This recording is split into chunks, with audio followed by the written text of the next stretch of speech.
I hope that Greta's message is taken to heart this week. I hope that there are millions of people out marching on Friday, the global climate strike. There will be people here in Saskatoon. We deserve a safe future. And we demand a safe future. Is that really too much to ask? And if you belong to that small group of people who feel threatened by us, then we have some very bad news for you.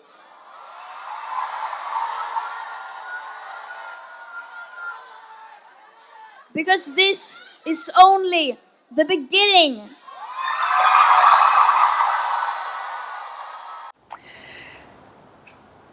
I guess my own Greta moment came in about 1990 or 1989 when I read a book put out by Greenpeace, which was a compendium of the science at that time, which was basically saying exactly what we're experiencing now. All these things were predicted at least 30 years ago. I was very upset then and got on a crusade with the Saskatchewan Environmental Society, where I was volunteering at the time. I think I realized that we were fighting something much bigger than just a matter of educating people. It wasn't just a matter of educating people, that really this is our whole economy is so entrenched in using fossil fuels. We have a wonderful, wonderful way of life based on cheap energy, and it's given us so much, and I'm grateful for that. I've had a wonderful life.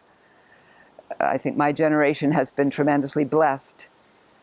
But we need to change now, and we need to change fast. We need a big change, and we need to start right now. We should have started a long time ago, and it's very unfortunate that we were sidetracked, really. You won't get a scientist to tell you exactly what's going to happen. Scientists don't do that, but they are certainly, thousands of scientists around the world are telling us that that situation would be very, very dire. If we have some crop failures due to drought, due to insect infestations, due to flooding, we'll be having food shortages. Our refugee crisis will be dwarfed by the number of people who will be losing their homes if sea levels rise and flood our cities. And they don't need to flood the whole city, they just need to flood the water filtration plant or the sewage treatment plant and make that city uninhabitable. So I hope that Greta's message is taken to heart this week. I hope that there are millions of people out marching on Friday, the global climate strike. There will be people here in Saskatoon. And I hope the Green Party has a big influence on this election. I hope we get people elected.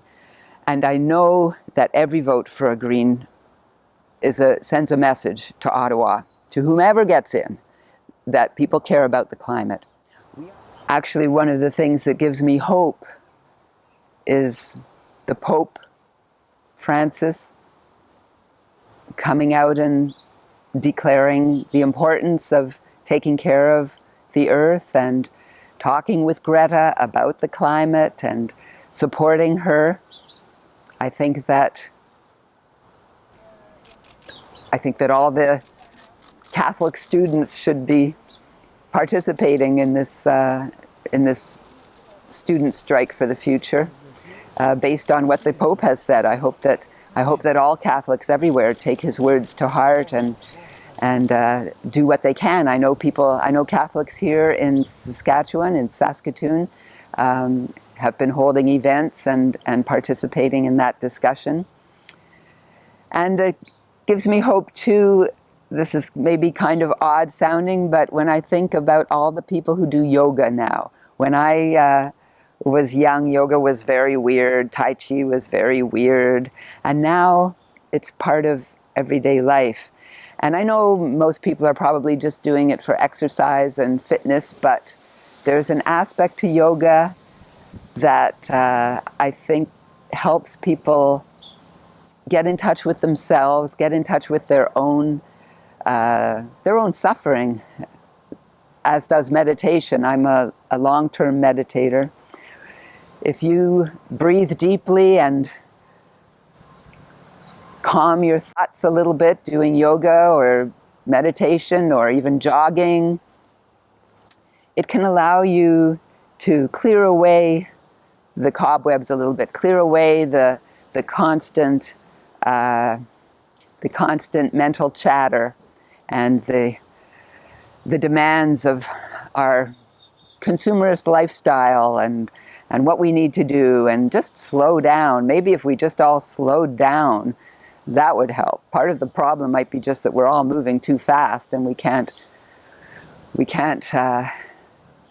help one another. You know, there was an experiment carried out, it was called the Good Samaritan experiment, where students were sent out across the campus and unknowingly encountered someone who needed help. And they were on their way to a class. And in fact, the class, I believe, was on the Good Samaritan. These were theology students, I think, something like that. I'm not sure of the details. But in any case, the result of the experiment demonstrated that depending on how much of a hurry these students were in, if they were late for class, if they were in a rush, if they were told they had to be somewhere right on time, that's what determined whether or not they helped this person that needed some help on the side of the path. And we're all in a hurry all the time. Now we're hurrying here, there, hurrying to our deaths. And it doesn't give us time to think about those who need help. So the slow food movement, the slow transportation movement maybe, meditation, yoga, pausing long enough to really look deeply inside and see what our real intentions are, see what is really important to us in this life. Is it to buy something?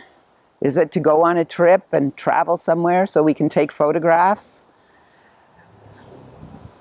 Or is it to spend time with family? Stay away from the screen for a while, maybe? My whole attitude was changed when I read Steven Pinker's book, Enlightenment Now.